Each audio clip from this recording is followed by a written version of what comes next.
तो क्या तुम्हें भी चाहिए कुछ ऐसे मोड जो कि तुम्हारे माइनक्राफ्ट के गेम प्ले को नेक्स्ट लेवल पे ले जाए? हाँ। और क्या तुम भी एक माइनक्राफ्ट कंटेंट क्रिएटर हो? हाँ। और क्या आप भी घंटों से बैठकर अपने माइनक्राफ्ट को इनहेंस करने के लिए मोड ढूंढ रहे हो? तो तुम सभी ने एकदम सही वीडियो पे क्लिक किया है, क्योंकि मैंने आप सभी के लिए 3 नहीं 4 नहीं बल्कि पूरे के पूरे 7 ऐसे मोड ढूंढ के लाए हैं जो कि आपके माइनक्राफ्ट को यहाँ से यहाँ तक ले जाएगा। और सबसे मस्त बात, ये सभी मोड्स आपके सस्ते और जुगाड़े फोन में भी एकदम आराम से वर्क करेगा। एंड बिलीव मी, कुछ मोड्स तो ऐसे फीचर लाते हैं जो कि मोजांग कभी भी माइनक्राफ्ट में ऐड नहीं करेगा। बाकी 5th एंड 6th नंबर का मोड हर एक माइनक्राफ्ट प्लेयर के पास होना ही चाहिए।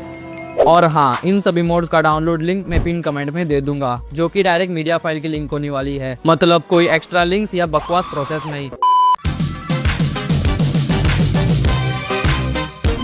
क्या तुम्हें भी अपने माइनक्राफ्ट का डिफॉल्ट प्रोफाइल पसंद नहीं आता? वही पुराने घिसे पिटे लुक, ना कोई नए आइकन्स, ना कोई चेंज। लेकिन अब नहीं, क्योंकि अगर आप इस मोड को अपने माइनक्राफ्ट में लगाते हो तो लिटरली आपके गेम के अंदर जाना जाती है। हर एक सेटिंग और ऑप्शन के लिए आपको कस्टम आइकन देखने को मिलेंगे। और इतना ही नहीं, बल्कि अगर आप गेम के अंदर जाते हो तो आपको वहाँ पर भी हर एक आइटम्स पे कस्टम आइकन देखने को मिलेंगे। और सबसे सेटिस्फाइंग बात कि हर एक एन्चांटमेंट के लिए आपको अलग अलग आइकन देखने को मिलेंगे। मतलब आप एन्चांटमेंट ढूंढने में दिक्कत नहीं होगी। और देखो तो जरा, स्वॉर्ड की एन्चांटमेंट्स भी कितनी ज्यादा मस्त लग रही है।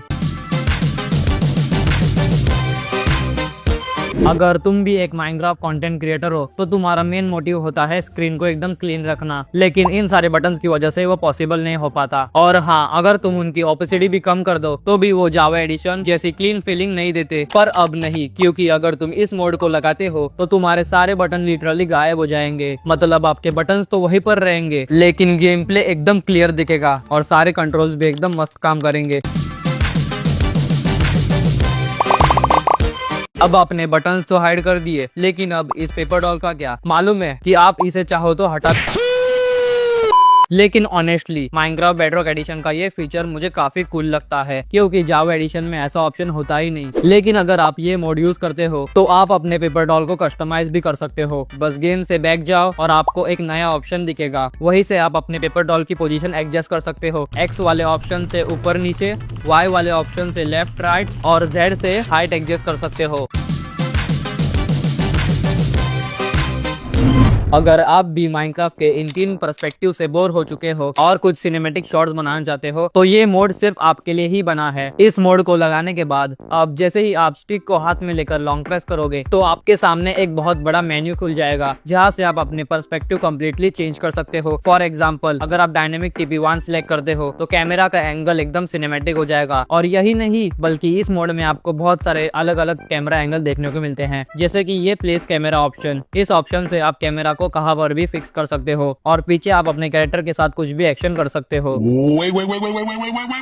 और इस मोड के हेल्प से मैंने एक सिनेमैटिक शॉट बनाया है, सो एंजॉय।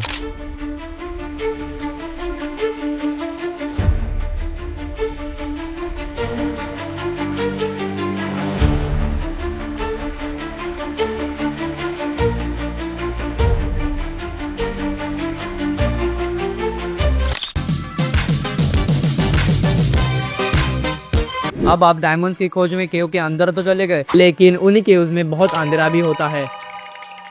और उसी के लिए आपने बहुत सारे टॉर्चेस भी बना ली, जिसकी वजह से आपकी इन्वेंट्री पूरी की पूरी फुल हो गई। और अगर आप बिना टॉर्चेस के केव के अंदर चले गए तो आपको पता है कि आपके साथ क्या होगा।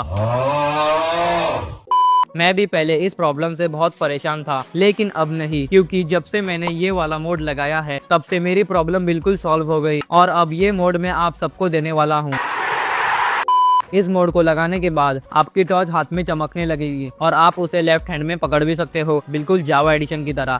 इतना ही नहीं, बल्कि इस मोड में आप कस्टम हेलमेट्स भी बना सकते हो जो टॉर्च की तरह ही काम करते हैं। अब आप एक हाथ में स्वॉर्ड और दूसरे हाथ में शील्ड भी पकड़ सकते हो।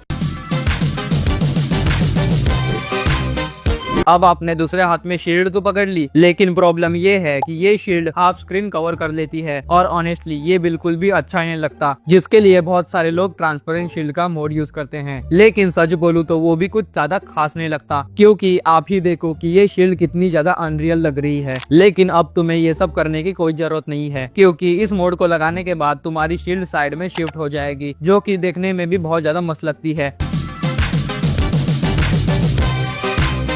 अब हमारा लास्ट मोड होने वाला है no lava and water fog mode. अभी आप सबको पता ही होगा पानी के अंदर सब कुछ क्लियर देखना ऑलमोस्ट इम्पॉसिबल होता है, और वही अगर आप लावा में गिर जाओ तो वहाँ पर सिर्फ एक ही चीज दिखाई देती है, जो कि है आपकी मौत। लेकिन अब नहीं, क्योंकि जब आप इस मोड को लगाते हो तो पानी पहले से ज्यादा क्लियर और क्लीन दिखता है, और लावा के अंदर भी आपको विजिबिलिटी मिलेगी, जिससे एंशिएंट डेब्रिस ढूंढने में आसानी होगी। तो दोस्तों आज के वीडियो में बस इतना ही। वैसे इन सभी मोड्स में से आपको सबसे ज्यादा मोड कौन सा पसंद आया कमेंट में जरूर बता देना, और इधर चैनल को सब्सक्राइब कौन करेगा, और साथ ही साथ वीडियो को लाइक भी कर देना। तो फिर चलो मिलते हैं किसी नेक्स्ट धमाकेदार वीडियो में, तब तक के लिए जय जगन्नाथ।